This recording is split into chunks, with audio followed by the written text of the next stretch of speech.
Ready to unlock your true potential and manifest the life of your dreams? Then I've got something super special just for you. Our mind-blowing self-love and manifestation courses.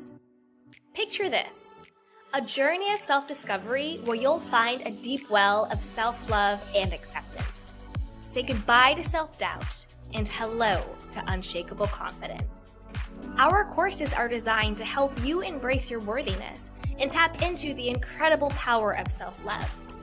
But that's not all. We'll also dive deep into the transformative world of manifestation. You'll learn proven tools and techniques and strategies to align your thoughts, beliefs, and actions with your wildest dreams. So get ready to create the success, happiness, love, and abundance that you deserve. So what are you waiting for? Head over to candywashington.com/courses to get started. Again, that's candywashington.com/courses.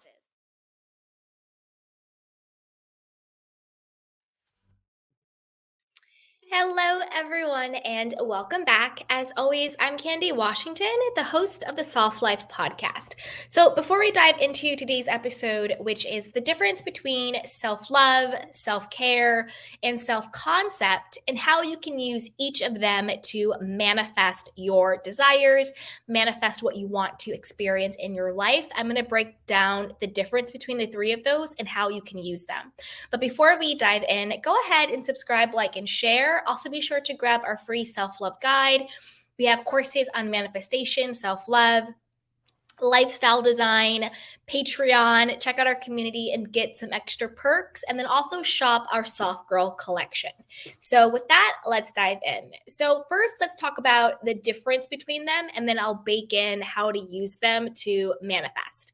So first, let's talk about self-love. So self-love really is having a compassionate relationship to yourself.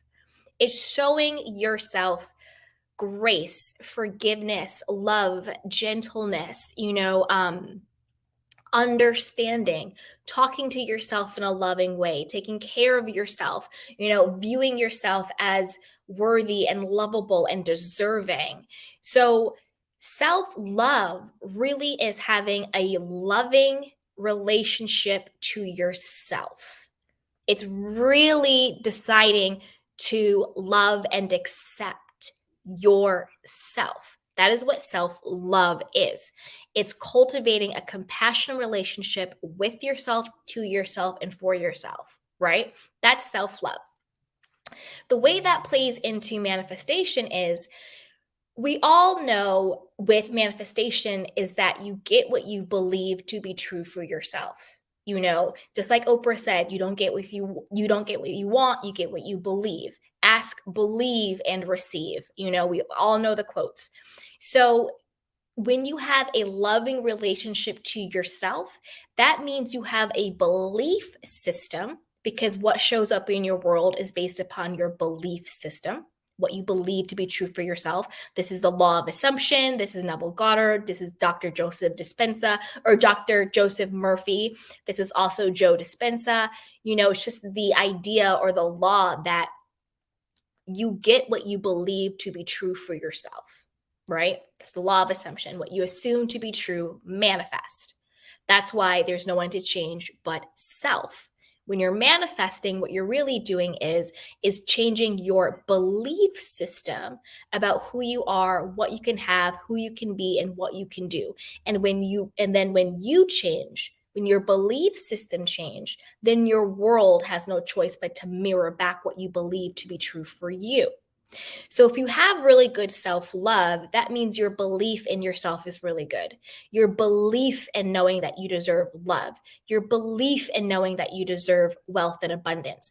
Your belief in knowing that you deserve respect. Your belief in who you believe you can be, do, and have, and show up in this world. So that's why self-love is so important when you want to manifest something. But just in general, overall, self-love to me is the foundation. It's really the purpose of why we're here, to love and accept ourselves unconditionally. Now, let's talk about self-care. Now, self-care is different from self-love. Self-care is the practices, the beliefs, the tools, the skill sets that we develop and use in order to cultivate self-love. So it's I love myself, therefore I take care of myself. So it looks like this. I love myself and I know that I am worthy and deserving of respect. Therefore, the way in which I take care of myself is creating healthy boundaries with other people. So creating healthy boundaries is a skill set. It's a way to exercise your emotional intelligence. This is what I need to do in order to feel safe, in order to protect myself, is to create this boundary. But the reason why I'm doing it is because my foundation is that I know that I'm worthy and deserving. I know that my time is valuable. I know that I deserve to feel safe. I know that I'm allowed to say no. And the way in which I show myself love, AKA the way that I take care of myself, self care, is by implementing this healthy boundary. So, self love is the relationship. Self care is how you cultivate that relationship with the tools that you use: prayer, meditation, exercise, eating healthy, drinking water, having a spiritual practice, seeking support from friends and loved ones, having joy in your life. Sometimes it's shopping or eating cake or kissing or laughing. It's all these things that we do to enjoy our lives, taking a break to take care of ourselves, right? It's just really what we do to show up for ourselves, to soothe ourselves, right? That's really what self-care is. Self-care could be creating healthy boundaries. It also could just be taking a nap. Those are still forms of self-care, you know? So, and also a huge thing in self-care, which goes into manifestation as well, twofold. One is a way to show yourself love is in self-care is through the way in which you talk to yourself. This goes into inner conversations. Neville Goddard and also Dr. Joseph Murphy and a lot of other people, Florence Shelvell-Sheen as well, they all talk about the power of inner conversations and inner dialogues. And that's nothing but self-talk. And a pillar of self-love and a pillar of self-care is being mindful of how you talk to yourself. So if you're going throughout your day, I'm stupid, I'm worthless, nobody loves me, I'm always abandoned, I'm too fat, I'm too skinny, I'm too this, I'm too that, nothing works out for me, of course this happened, blah, blah, blah, blah, blah, blah, blah, whatever is going on in your mind, all this negative self-talk, now self-defeating talk, that is what will manifest in your life. If you believe, if your beingness of who you are and who you be is that you are worthless and that nothing works out for you and that you're not lovable, what will manifest made evidence in your actual experience will just be events and experiences that affirms who you think you are. As a man thinketh, so is he. So if you think you're not good enough, if you think you're worthless, if you think you'll never have money, if you think you'll never be loved, if you believe these things to be true about yourself, then your experience in this world, your reality has no choice but to reflect that back to you.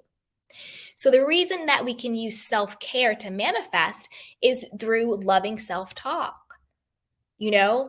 Encourage yourself, affirm who you are throughout your day. That's why there's like lucky girl syndrome. That's nothing but self-talk. All that is affirming. It's just self-talk and inner dialogue. I am so lucky. I am loved. I am worthy. I am enough. I am abundant. Money flows to me. Whatever it is, whatever your affirmations are, whatever your self-talk is, everything always works out for me. Of course that happened to me. Great things happen to me all the time. Whatever your affirmations are, it's nothing but self-talk. And that's how you manifest, because through self-talk is how you shift and change your belief system. And it's not about being perfect. It's not about talking to yourself in a loving way 100% of the time. Nobody is perfect. It's getting to that state being the dominant way in which you feel about yourself. Do you talk lovingly to yourself more than you talk negatively to yourself, because we're human beings. We're going to have negative thoughts. We're going to have unpleasant thoughts. That's okay. Don't be afraid of them. It's okay. It's fine.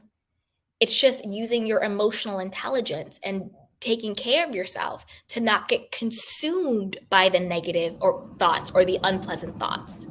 Because when you get consumed by them, that's when they become your dominant state of being. That's when you become depressed. That's when you become anxious. That's when you have low self-esteem, low self-worth. That's when you don't feel good about who you are. That's when you're codependent. That's when you people please. That's when all of that happens. And then when you become that dominant state of being, then that's what reflects in your life. Because life is nothing but a mirror of who you are being predominantly. But there is a lag. It's almost like watching like a TV, like a old time film. On the film is who you're being predominantly, and then what you're watching on the film is just a reflection of what you are being predominantly on the film. But there's a lag. So do your self-concept, which I'll get to next. Do your self-love, do your self-care, and don't freak out if you're like, but I've been affirming, I've been loving myself, I've been speaking lovingly to myself, but nothing's changing in my reality. It's just a lag. Keep going. Keep going. Don't give up, okay? Now let's talk about self-concept. Now, self-concept is different from self-love, and it's different from self-care. Self-concept is who you think you are in the world in relationship to other things. So you could say, I'm a really great entrepreneur. Making money is so easy for me. But when it comes to love, I'm unlucky in love. Men always leave me. There's no good men out there. Or you could be, relationships are easy. Only high quality people. People always commit to me and want to be with me, but I really suck at money. I like the more money comes in, like as quick as money comes in, it goes out. Money doesn't grow on trees. Or everybody in my family has this disease. I'll never. I definitely will have to have it, or whatever it is, right? Or I'll never get out of this neighborhood, or whatever it is. Your self-concept is how do you conceptualize or think about yourself in the context of other things. This goes to Neville Goddard's idea of everyone is you pushed out. So everyone is you pushed out does not mean self-love. It's not that, I love myself, therefore everyone else loves me because everyone is me pushed out. No. Everyone you push out is more reflective of your self-concept. How do you believe you are in relationship to other things and people?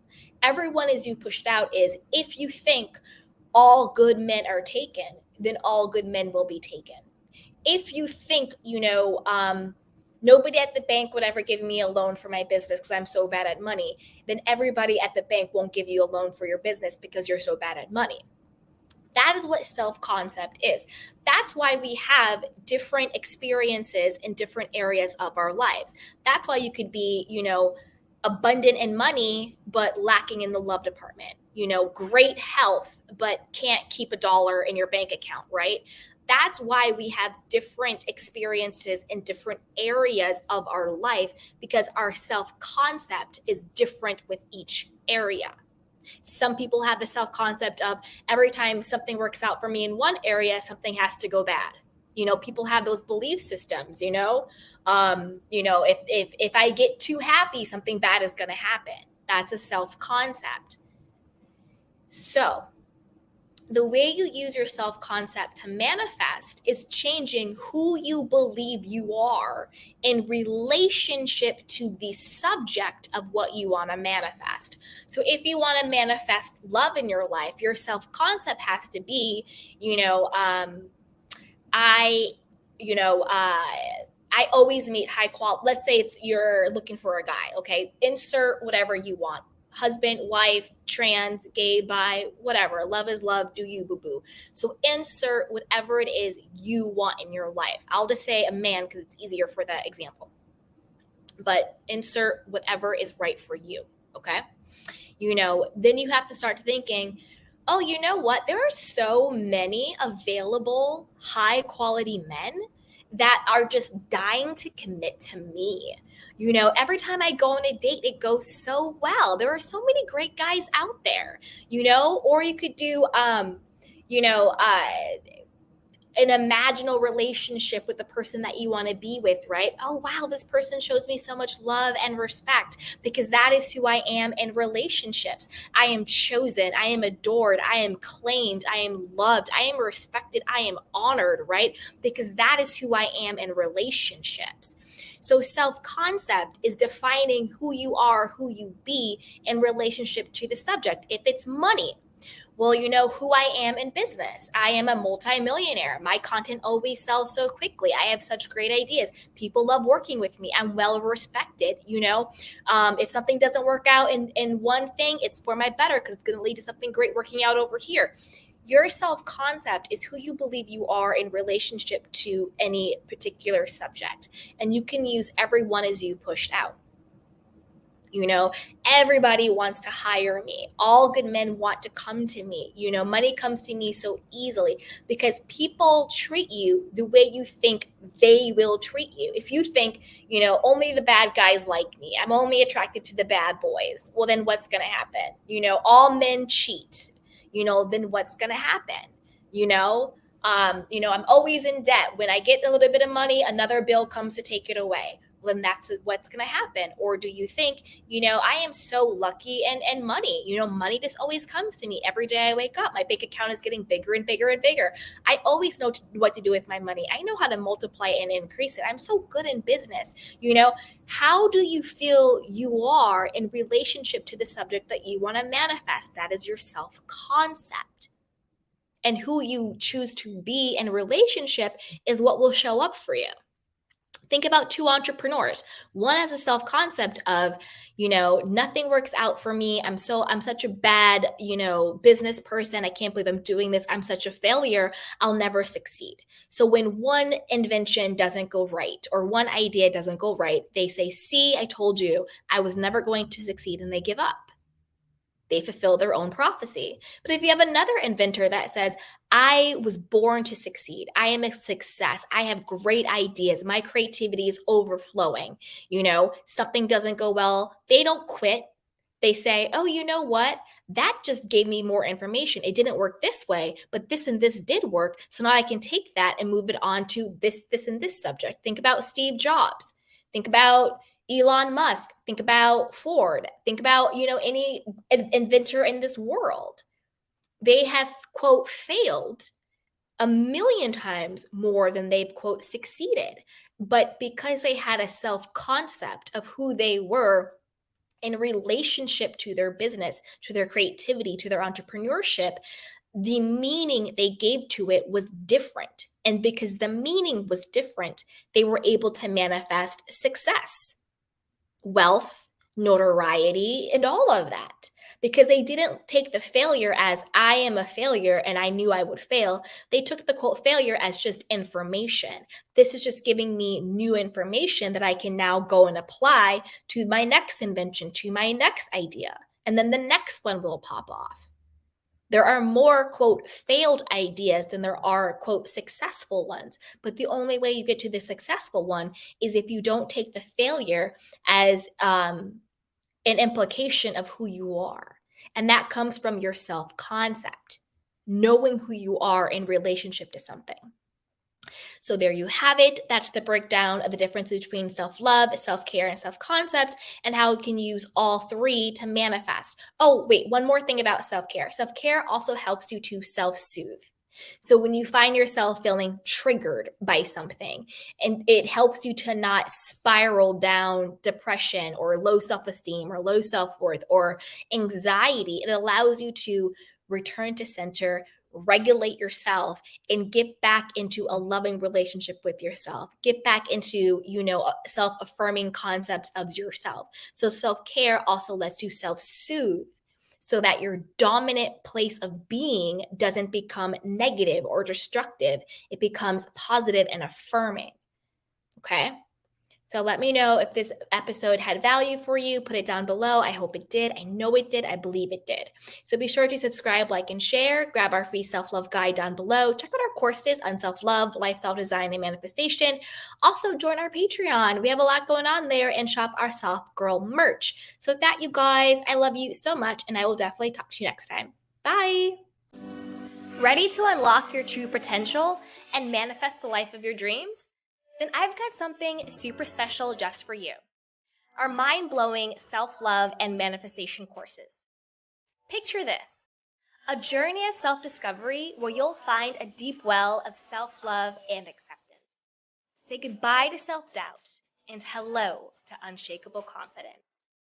Our courses are designed to help you embrace your worthiness and tap into the incredible power of self-love. But that's not all. We'll also dive deep into the transformative world of manifestation. You'll learn proven tools and techniques and strategies to align your thoughts, beliefs, and actions with your wildest dreams. So get ready to create the success, happiness, love, and abundance that you deserve. So what are you waiting for? Head over to candywashington.com/courses to get started. Again, that's candywashington.com/courses.